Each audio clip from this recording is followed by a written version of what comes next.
بسم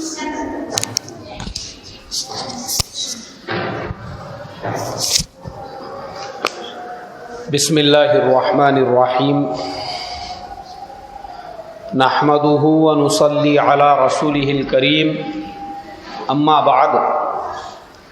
قال اللہ تبارک وتعالی اعوذ باللہ من الشیطان الرجیم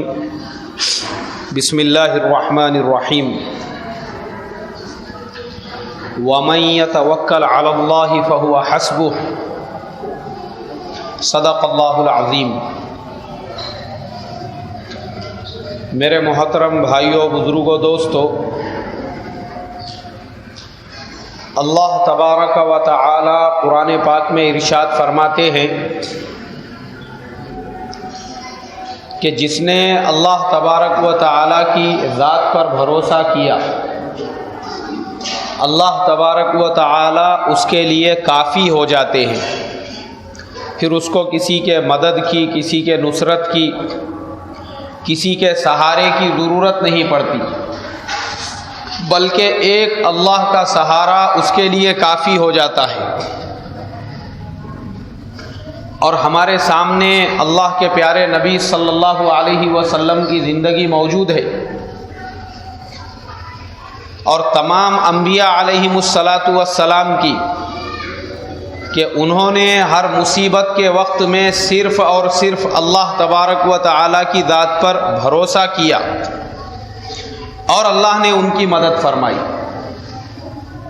حضرت نوح علی نبینا علیہم السلام،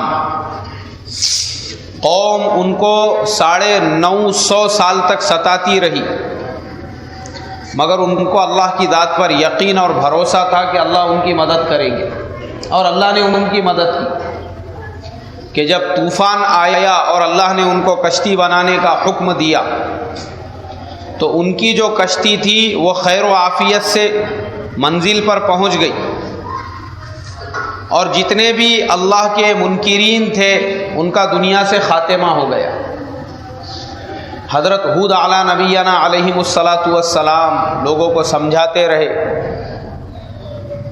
لیکن لوگ انکار کرتے رہے اور چیلنج کیا۔ وَيَقُولُونَ مَتَى هَذَا الْوَعْدُ إِن كُنتُمْ صَادِقِينَ، اللہ کے نبی سے کہ اللہ کا عذاب کب آئے گا،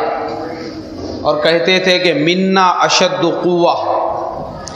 اس سرزمین پہ ہمارے سے زیادہ طاقت والا کوئی نہیں ہے، اس لیے کہ وہ پہاڑوں میں گھر بنا کر رہتے تھے۔ مگر چونکہ اللہ کے جو نبی تھے حضرت ہود علی نبینا علیہم السلام، ان کو اس بات کا یقین تھا اللہ تبارک و تعالی میری مدد کریں گے، تو اللہ نے ان کی مدد کی، اور قرآن میں کہا فَأَرْسَلْنَا عَلَيْهِمْ رِيحًا صَرْصَرًا، اللہ نے ان کے اوپر عذاب کی آندھیوں کو نازل فرمایا، اور وہ جو قومیں تھی حضرت ہود علیہ السلام کی، ہوا ان کو آسمان تک لے کر جاتی تھی، اور پھر اس کے بعد زمین پہ لا کر پٹک دیتی تھی۔ اللہ کی مدد آئی۔ حضرت صالح علیہ السلام کی قوم نے بھی انکار کیا، لیکن اللہ نے حضرت صالح علیہ السلام کی مدد کی،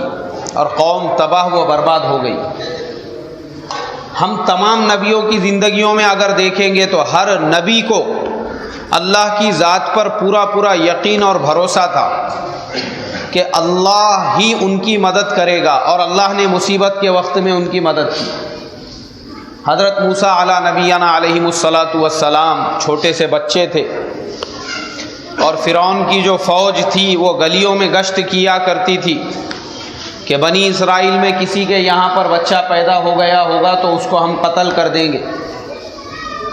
قرآن میں کہا وَيُذَبِّحُونَ أَبْنَاءَهُمْ وَيَسْتَحْيُونَ نِسَاءَهُمْ،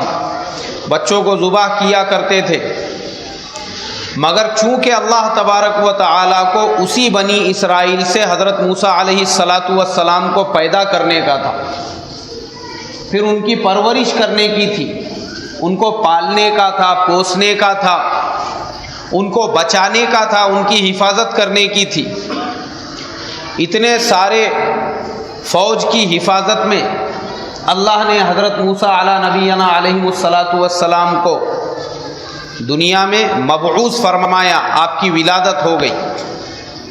اور ولادت ہونے کے بعد حضرت موسیٰ علی نبینا علیہ الصلاۃ والسلام کی جو والدہ محترمہ تھی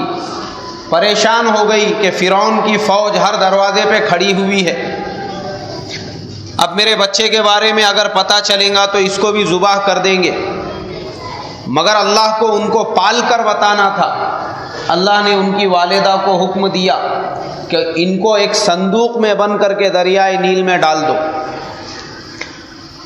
حالانکہ وہ جانتی تھی کہ اگر صندوق میں بند کر کے دریائے نیل میں ڈالوں گی تو ہو سکتا ہے موسیٰ علیہ الصلاۃ والسلام دریا میں ڈوب جائے، ہلاک ہو جائے۔ ظاہری جو نقشہ بتا رہا تھا وہ ہلاکت کو بتا رہا تھا، لیکن مگر اللہ کا حکم جو تھا پانی میں ڈالنے کا، انہوں نے اس پر عمل کیا، اپنے بیٹے کو ایک صندوق میں ڈالا اور اپنی بیٹی کے حوالے کیا، موسیٰ علیہ السلام کی بہن کے حوالے، وہ ان کو لے کر گئی اور انہوں نے ان کو ڈال دیا دریا کے اندر۔ نقشہ ہلاکت کا تھا، مگر اللہ تبارک و تعالیٰ کی ذات پر 100% یقین اور بھروسہ تھا کہ اللہ ہی بیٹے کو پالیں گے، تو اللہ نے پال کر بتایا کہ جو فرعون بچوں کو قتل کر رہا تھا،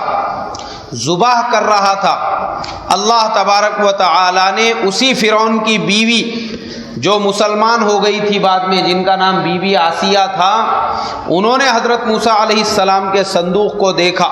غلاموں کو بھیجا کہ جاؤ وہ صندوق لے کر آؤ، وہ لے کر آئے تو دیکھا کہ اس میں ایک معصوم فرشتے کے جیسا بچہ ہے، ان کو کوئی اولاد نہیں تھی، انہوں نے حضرت موسیٰ علیہ الصلاۃ والسلام کو اٹھایا اور اٹھا کے سینے سے لگا لیا۔ تو جو فرعون بچوں کو ذبح کر رہا تھا، اللہ نے اسی فرعون کے گھر میں اپنے نبی حضرت موسیٰ علی نبینا علیہ الصلاۃ والسلام کی پرورش کر کے بتائی کہ جو اللہ کی ذات پر یقین اور بھروسہ کرتا ہے اللہ اس کے لیے کافی ہو جاتے ہیں، پھر خود بخود اللہ اس کے لیے راستے پیدا کرتے ہیں، اور یہ راستہ اللہ نے موسیٰ علیہ السلام کے لیے پیدا کیا کہ موسیٰ علیہ السلام کی پرورش اسی فرعون کے گھر میں ہوئی جس کی فوج بنی اسرائیل کے ایک ایک بچے کو پکڑ کے ذبح کر رہی تھی، اور پھر موسیٰ علیہ السلام بڑے ہوئے اسی کے گھر میں۔